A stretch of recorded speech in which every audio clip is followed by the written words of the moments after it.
Adjective clauses.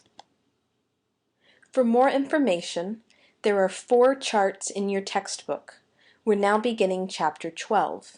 You should look at the first 4 charts in your textbook to get a good explanation of adjective clauses.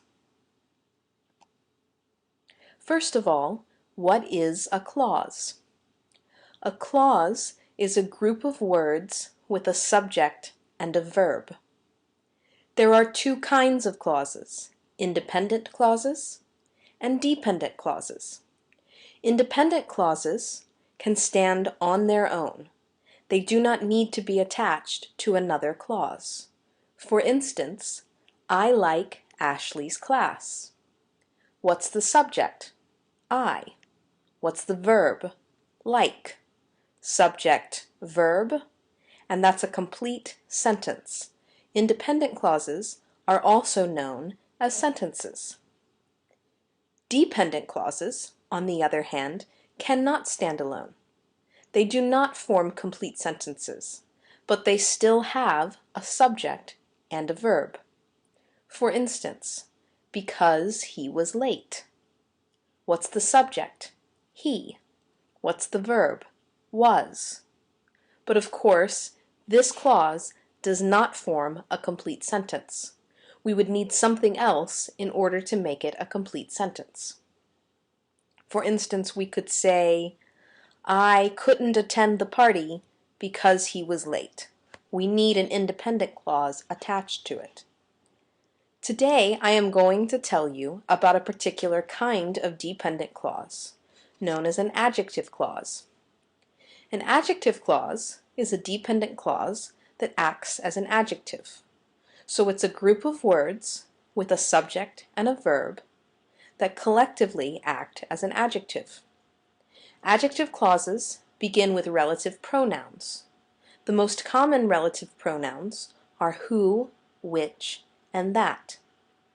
For example, the student who is sitting next to me has a cold. We have an independent clause in this sentence. The student has a cold. Subject, student. Verb, has. But we also have an adjective clause. Notice the adjective clause as it's underlined. Who is sitting next to me? The subject of the adjective clause is who. The verb is sitting. And all of those words together describe student. It's the student who is sitting next to me. That is an example of an adjective clause. Let's talk about different kinds of adjective clauses. We can use adjective clauses to describe people. For instance, I know a man. He is very kind. These are 2 independent clauses. We can say these sentences just like this, but it's a little long. It would be easier to try something else. Man and he, as you can see, refer to the same thing. The he in the second sentence is talking about man in the first sentence. So let's try this. I know a man who is very kind. In this sentence, we have an adjective clause. Who is very kind. The adjective clause begins with a relative pronoun, who. Who is replacing the word he in the previous sentence. We have a subject, who, and a verb, is. And the entire adjective clause describes the noun, man. So it acts as an adjective. You could also say, I know a man that is very kind. Instead of using who, you can use that. The meaning is exactly the same. When you're using an adjective clause to describe people, it doesn't matter if you use who or that. Both work when describing people. Adjective clauses can describe people when you have object pronouns. Do you remember object pronouns? Object pronouns are words like him, her, them, us, you, me. For instance, we have this sentence. The woman is beautiful. I love her. Her is an object pronoun. In these two sentences, the object pronoun her refers to the woman. Now let's combine these two sentences into one sentence. The woman who I love is beautiful. Do you see what we did here? We took the second sentence, we replaced her with the relative pronoun who, we put it at the front of the clause, and it becomes our adjective clause. The woman who I love is beautiful. Who is the relative clause. The subject, who is the relative pronoun. The subject of the adjective clause is I. The verb is love. And who I love describes the woman. When an adjective clause is used to replace an object pronoun, there are many different ways that we can write it. We could also say, the woman whom I love is beautiful. We use whom with object pronouns. Now, I put a star next to this one because I don't think that it is important for you to know whom.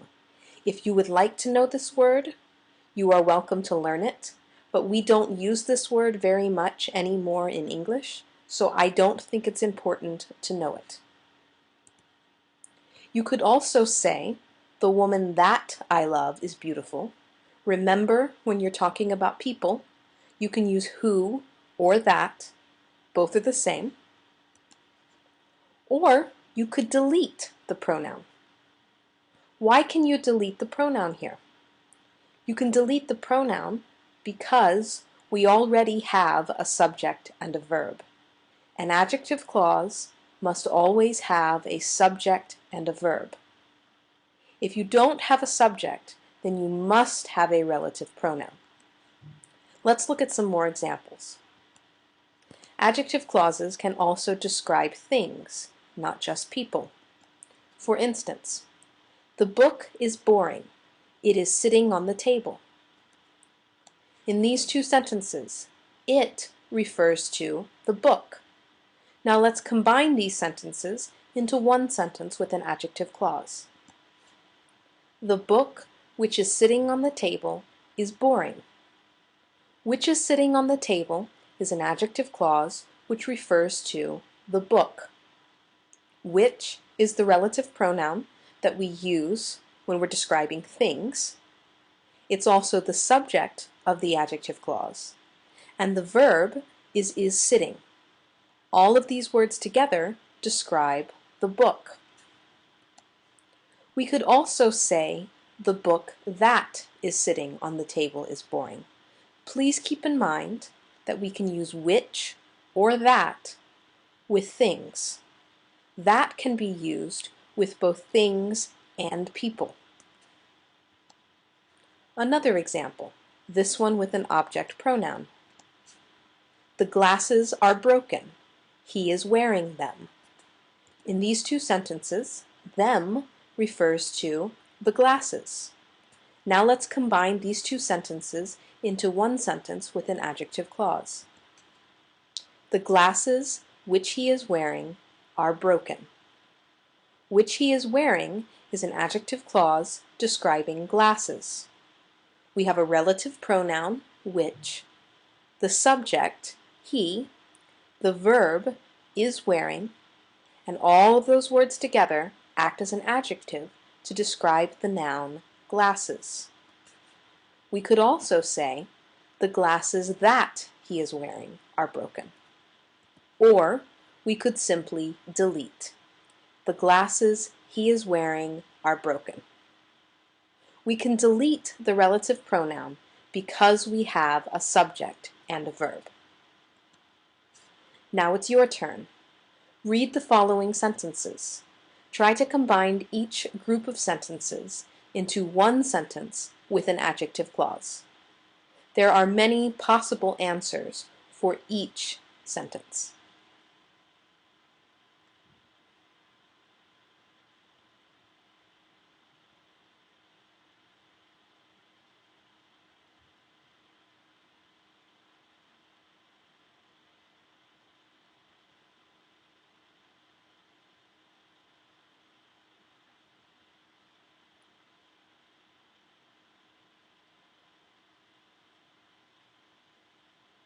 Let's check the answers.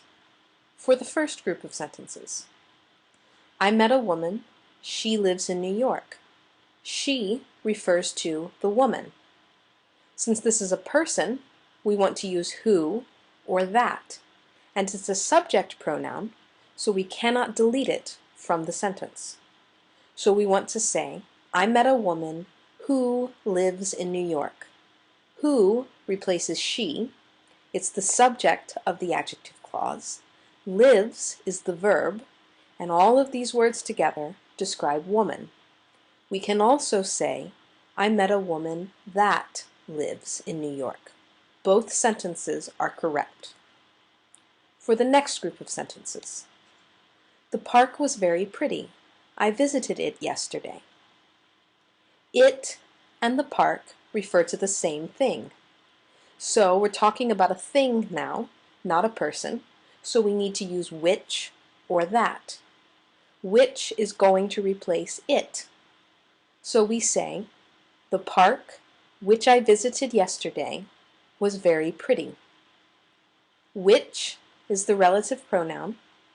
I is the subject. Visited is the verb. And all of the words together are an adjective clause that describe the park.